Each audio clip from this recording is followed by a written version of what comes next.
Assalamualaikum warahmatullahi wabarakatuh.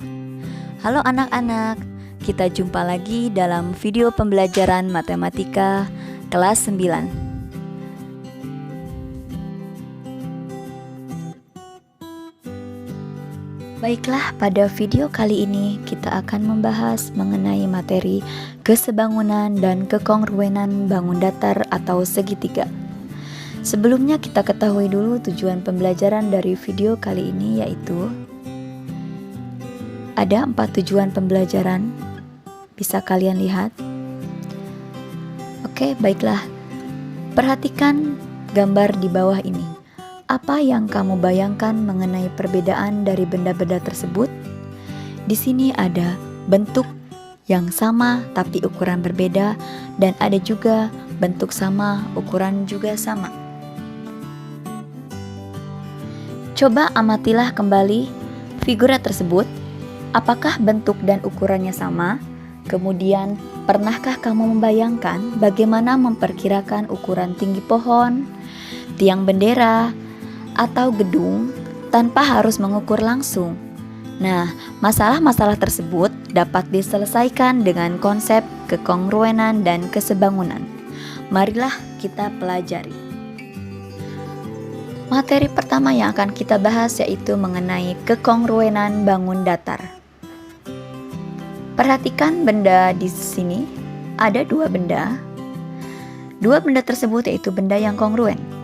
Kekongruenan merupakan 2 buah bangun datar di mana kedua bangunnya sama-sama memiliki bentuk dan juga ukuran yang sama.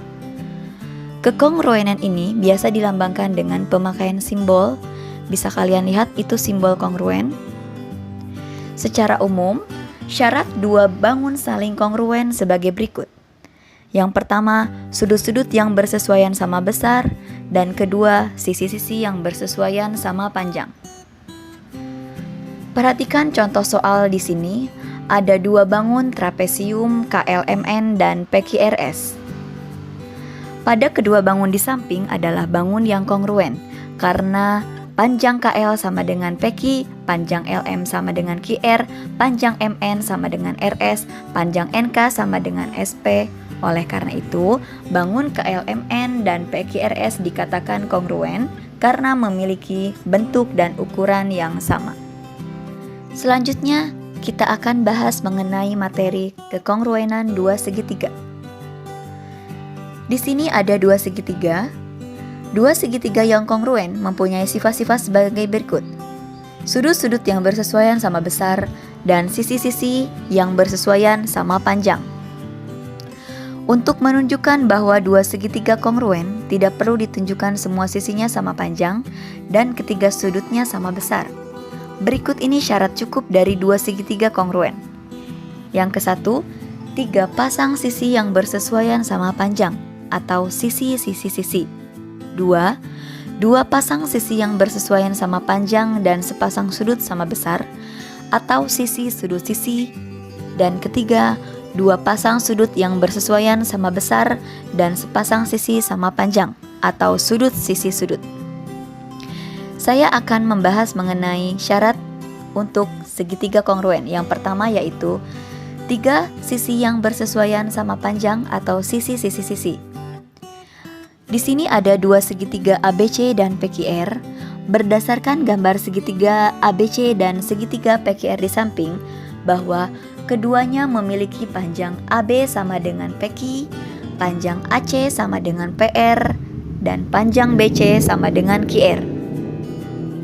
Syarat kedua, sudut dan 2 sisi yang bersesuaian sama besar atau sisi sudut sisi. Berdasarkan bangun segitiga ABC dan segitiga PQR di samping, bahwa keduanya mempunyai sisi AB sama dengan PQ, sudut B sama dengan sudut Q, dan sisi BC sama dengan QR. Syarat ketiga, 2 pasang sudut yang bersesuaian sama besar dan sepasang sisi sama panjang atau sudut sisi sudut. Berdasarkan bangun segitiga ABC dan segitiga PQR di samping, bahwa sudut A sama dengan sudut P, sisi AC sama dengan PR, dan sudut Q sama dengan sudut R. Materi selanjutnya yaitu kita akan bahas mengenai kesebangunan. Yang pertama yaitu kesebangunan dua bangun datar. Syarat dua bangun yang sebangun yaitu yang pertama, sudut-sudut yang bersesuaian sama besar, dan kedua, perbandingan sisi yang bersesuaian senilai. Perhatikan gambar berikut. Apakah ABCD sebangun dengan KLMN? Mari kita jawab. Sudut A sama dengan sudut K, sudut B sama dengan sudut L, sudut C sama dengan sudut M, dan sudut D sama dengan sudut N. Itu syarat pertama. Syarat yang kedua yaitu AD bersesuaian dengan KN. AD banding KN sama dengan 3:9. Diperkecil jadi 1:3. AB bersesuaian dengan KL. AB banding KL sama dengan 5:15. Diperkecil jadi 1:3. Maka panjang AD banding panjang KN sama dengan panjang AB banding panjang KL, yaitu 1:3. Jadi ABCD sebangun dengan KLMN. Perhatikan gambar berikut kembali. Apakah ABCD sebangun dengan PQRS? Mari kita jawab. Sudut A sama dengan sudut P, sudut B sama dengan sudut Q, sudut D sama dengan sudut S, dan sudut C sama dengan sudut R. Syarat kedua, AD bersesuaian dengan PS. Maka AD banding PS sama dengan 3:5. AB bersesuaian dengan PQ. AB banding PQ sama dengan 5:10, diperkecil jadi 1:2. Karena AD banding PS tidak sama dengan AB banding PQ, maka ABCD tidak sebangun dengan PQRS. Itu kesimpulannya. Perhatikan contoh soal selanjutnya. Diberikan dua buah persegi panjang ABCD dan persegi panjang PQRS seperti gambar di samping. Kedua persegi panjang tersebut adalah sebangun. Maka tentukan yang pertama panjang PQ-nya dan yang kedua luas dan keliling persegi panjang PQRS. Mari kita jawab. Perbandingan panjang garis AB dengan AD bersesuaian dengan perbandingan panjang garis PQ dengan PS. Sehingga PQ banding PS sama dengan AB banding AD. Maka PQ per 6 sama dengan 16/4. Maka panjang PQ kita kali silang. 16 kali 6 dibagi 4 sama dengan 96 bagi 4, hasilnya 24 cm. Maka panjang PQ yaitu 24 cm. Pertanyaan kedua, luas persegi panjang PQRS yaitu PQ kali PS. PQ 24 cm dikali PS 6 cm. Maka hasilnya 144 cm persegi. Keliling persegi panjang PQRS sama dengan 2 kali panjang PQ ditambah panjang PS. Maka sama dengan 2 kali 24 cm ditambah 6 cm, yaitu hasilnya 60 cm. Materi selanjutnya yaitu kita bahas kesebangunan dua segitiga. Dua segitiga yang sebangun mempunyai sifat-sifat sebagai berikut. Sudut-sudut yang bersesuaian sama besar dan perbandingan ketiga pasang sisi yang bersesuaian senilai. Perhatikan contoh soal berikut. Apakah segitiga KLM sebangun dengan segitiga TRS? Kita jawab. Kalian perhatikan, di situ ada segitiga KLM dan segitiga TRS.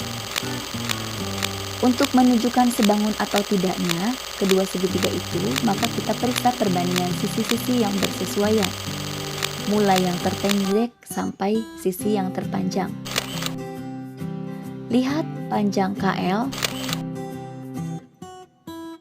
sebanding dengan panjang TS, yaitu 9:6 diperkecil 3:2.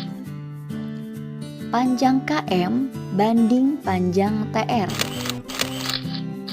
yaitu 12:8 diperkecil menjadi 3:2. Panjang LM berbanding dengan panjang SR, yaitu 15:10 diperkecil jadi 3:2. Jadi panjang KM banding TR sama dengan KL banding TS dan LM banding SR. Ini berarti sisi-sisi yang bersesuaian dari kedua segitiga itu memiliki perbandingan yang sama. Dengan kata lain, segitiga KLM sebangun dengan segitiga TRS. Kita perhatikan contoh selanjutnya. Febri mempunyai tinggi badan 150 cm. Dia berdiri pada titik yang berjarak 10 meter dari sebuah gedung. Ujung bayangan Febri berimpit dengan ujung bayangan gedung. Apabila panjang bayangan Febri adalah 4 meter, maka tinggi gedung itu adalah.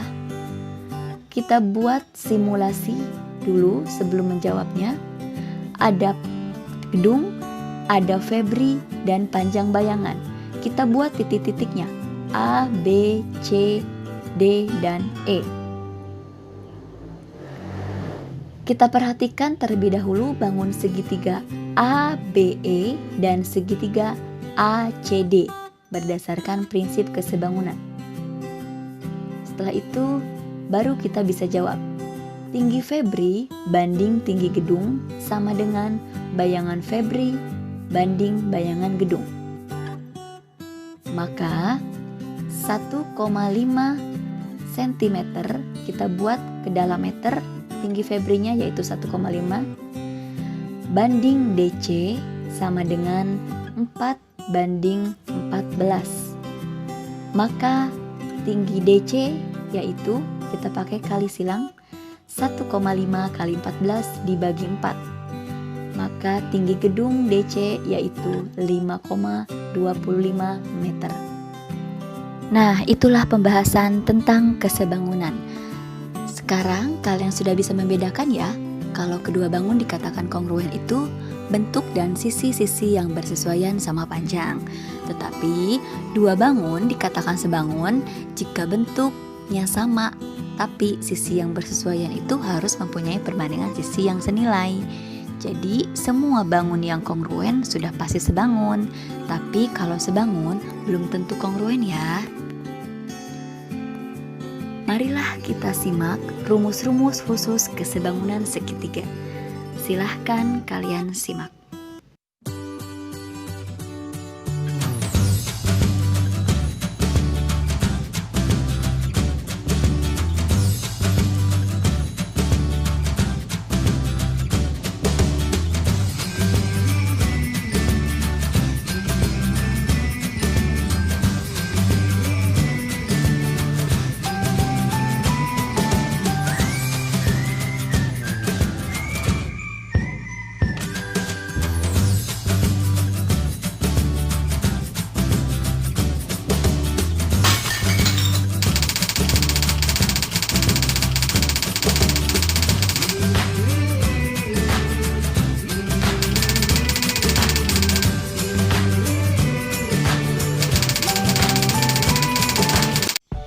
Itulah materi mengenai kesebangunan dan kekongruenan. Mudah-mudahan video kali ini bermanfaat untuk kalian semua. Sekian dan terima kasih. Wassalamualaikum warahmatullahi wabarakatuh.